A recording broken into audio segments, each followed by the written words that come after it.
Gbogbo ọmọ Yorùbá nílé lóko lọ́nà lájò níbikíbi tẹ́ bá ti ń gbọ́ mi. Bẹ́ẹ̀ ni Pilado World ló ń sọ̀rọ̀ lọ́wọ́ yìí.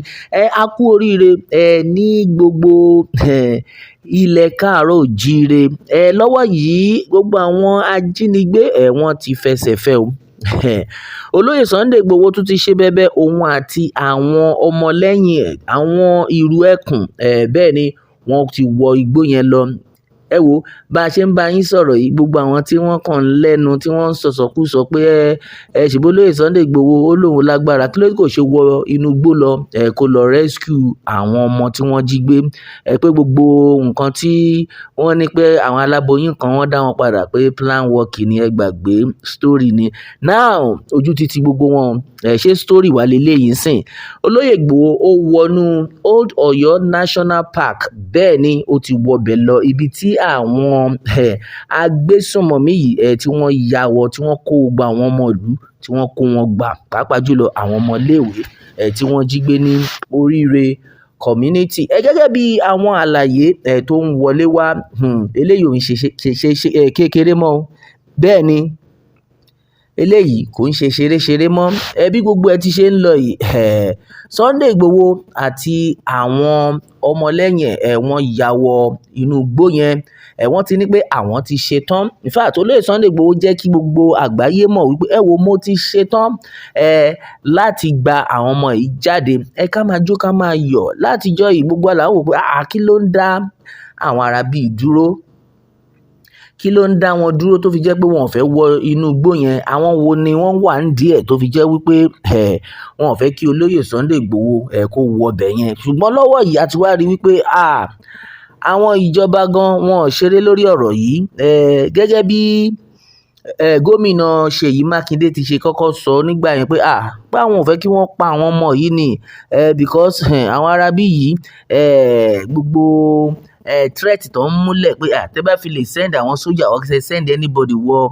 inú igbó wá pé a máa pa wọ́n dànù ni ṣùgbọ́n lọ́wọ́ yìí bí gbogbo ẹ ti ṣe ń lọ àti wá rí wípé nígbà táwọn ajínigbé yìí àwọn agbésùnmọ̀mí àti wá rí pé ó dàbí pé wọn ò fẹ́ gbà lẹ́rọ̀ wọ́n tẹ̀ tún wá mú lóní líle ni kò sí wàhálà gbogbo náà dẹ̀ la mọ̀ pé gbogbo àwọn sójà tí wọ́n wọlé ní gbogbo táìmù yẹn gbogbo wọn a rí pé wọ́n ju àwọn arábí ń ju àwọn àdó olóró kéékèèké wọ́n ń jù ú lẹ̀ fún wọn ṣùgbọ́n lọ́wọ́ yìí ọ̀pọ̀lọpọ̀ àwọn èèyàn ti sọ fún Olóyè Sunday Igboho pé bàbá a mọ̀ pé iṣẹ́ ìfẹ́ ìlú ó wà lọ́kàn yín ṣùgbọ́n ẹ wà very careful ṣùgbọ́n bí gbogbo ẹ ṣe ń lọ yìí wọ́n ní pé tọ́lọ́run bá ti wà lẹ́yìn ẹ gbàgbé gbogbo àwọn ọ̀tá wọn kàn ń ṣe lásán ni.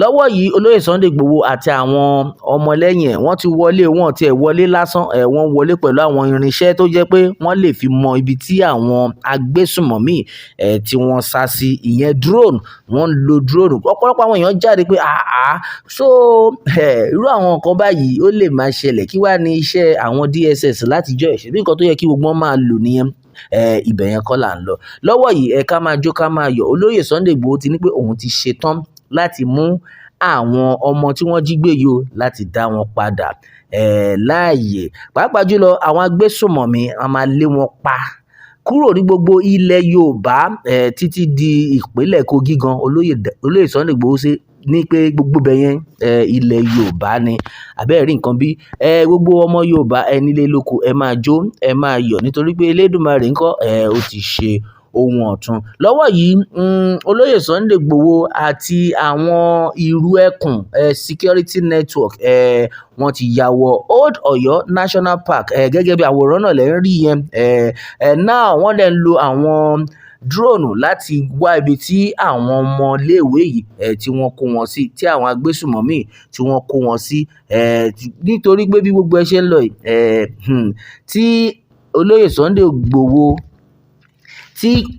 Igboho ò bá make move bẹ́ẹ̀ yẹn àwọn arábí yìí mọ àwọn tí wọ́n ti kó sínú ẹgbẹ́ sójà tó jẹ́ wípé àwọn ará wọn gan la mọ̀ pé wọ́n ti wà ńbẹ̀ àwọn bókobòko àwọn tó ń fún wọn ní information ṣùgbọ́n lọ́wọ́ yìí ẹ mọ̀ pé mò ń sọ fún yín láìpẹ́ wípé bí Olóyè Sunday Igboho ṣe wà yẹn kò sí anybody ẹni Fúlàní tó máa ní pé òun fẹ́ join ní tíìmù yẹn, ìwọ tó bá dalẹ̀ wàá bálẹ̀ lọ ni. Olóyè Sunday Igboho ti ṣe ìkìlọ̀ tó lágbára. Tẹ́ bá dẹ̀ wo inú igbó yẹn, ẹ rí i pé àwọn ọmọ ìrù ẹkùn tí wọ́n wọbẹ̀ yẹn wọ́n pọ̀ jaburata. Àwọn agbésùmọ̀mí ilẹ̀ Yorùbá ò ń ṣe ibi tí ẹ gbọ́dọ̀ wá o. Ilẹ̀ Yorùbá kò ń ṣe ibi tí ẹ gbọ́dọ̀ tẹ̀rí sí.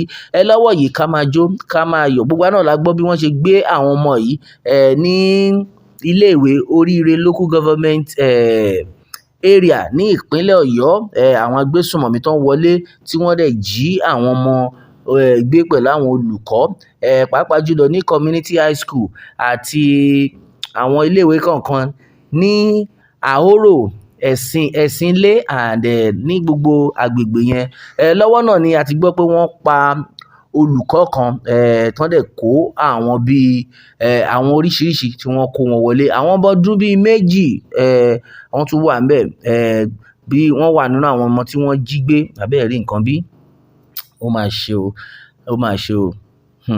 Lọ́wọ́ yìí Olóyè Sunday Igboho ti pariwo síta. Ó ní ẹ wò ó pé àwọn ajínigbé iṣẹ́ àní gbà fún wọn. Wọ́n gbọ́dọ̀ kóra wọn kúrò ní gbogbo ilẹ̀ Yorùbá. Kò ń ṣe ní ìpínlẹ̀ Ọ̀yọ́ nìkan, ní gbogbo ilẹ̀ Yorùbá. Ẹ rí i pé eléyìí ò ń ṣe ṣeré mọ́. Gbogbo àwọn tí wọ́n pa pé Olóyè Sunday Igboho kàn lẹ́nu ni. Òun lẹ̀ ń wò yìí o.